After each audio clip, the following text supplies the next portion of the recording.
आदमी को। और मगर अगर वो वहाँ 20-25 साल पहले रह चुका हो, उसकी वहाँ नौकरी हो, तो वो उस गांव में ज़मीन खरीदे। वो तो रहता नहीं है वहाँ, तो ज़मीन क्यों खरीद रहा है वो आखिर? ये सोचने की बात है। जो आदमी जहाँ बस गया है वहाँ ज़मीन खरीदे, अच्छी बात है। केरल का आदमी यहाँ के ज़मीन खरीदे, अच्छा बात है। हरियाणा का आदमी यहाँ के ज़मीन खरीदे क्योंकि वो यहाँ नौकरी कर रहा है या उसका कोई व्यवसाय है। मगर यहाँ तो कोई व्यवसाय नहीं है किसी हरियाणा वाले का, तो वो आखिर यहाँ आके ज़मीन क्यों खरीद रहे हैं? वो किसी और राज्य में क्यों नहीं खरीदते? वो यूपी में क्यों नहीं खरीदते?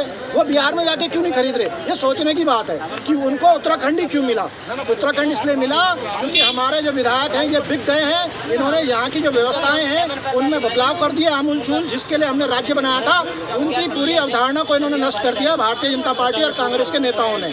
और ये जो है केंद्र के जो जहाँ दिल्ली से ऑर्डर होगा उसकी पालन करेंगे। उन्होंने इसे दुकान बना दिया है, ये एक दुकान बन गई है।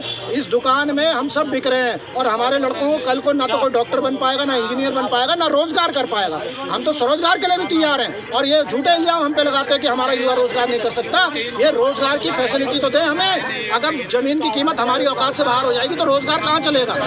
तो ये सोचने की बात है कि भारतीय जनता पार्टी और कांग्रेस हमारे लोगों को गुमराह कर रही है। आने वाले भविष्य में हमारे लड़कों के पास डिग्री तो होगी मगर नौकरी नहीं होगी और ना ही व्यवसाय। वो व्यवसाय करेगा और वो बंद हो जाएगा क्योंकि उसके खर्चे ज़्यादा हैं और उतनी यहाँ कमाई नहीं है। तो ये सोचने की बात है। इसके लिए जनता को आगे आना पड़ेगा, लड़ना पड़ेगा, भिड़ना पड़ेगा। हिमाचल के विधायकों को देखना पड़ेगा, वहाँ कांग्रेस और भाजपा के विधायकों ने अपनी अस्मिता के साथ समझौता नहीं किया, अपनी अस्मिता नहीं लुटाई हिमाचल में। आखिर वहाँ भी तो बीजेपी और कांग्रेस की ही सरकारें रही हैं। तो ये सोचने की बात है कि उत्तराखंड में ऐसा क्या हो गया।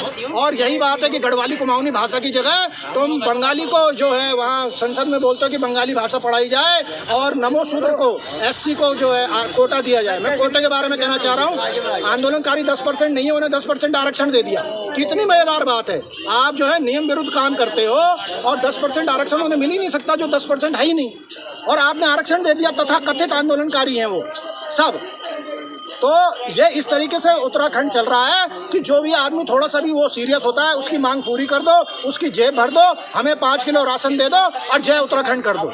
तो अगर उत्तराखंड को वाकई बचाना है तो हम सबको ये लड़ाई अपने निजी स्वार्थों से हट के पूरी करनी पड़ेगी। जो हमारी जेब में ये लोग पैसा डाल रहे हैं, चाहे वो 5 किलो राशन के रूप में, चाहे वो 10% क्षैतिज आरक्षण के रूप में, इसको खत्म करके लड़ाई लड़नी पड़ेगी। नहीं तो ये लड़ाई नहीं लड़ी जा सकती। और यही होता है कि 12,000 जब वो बाबर आया था ना, तो उसमें हेमू की जो है 2-2.5 लाख रुपए की जो सेना थी 2.5 लाख की, उसको खत्म कर दिया था 12,000 आदमियों ने।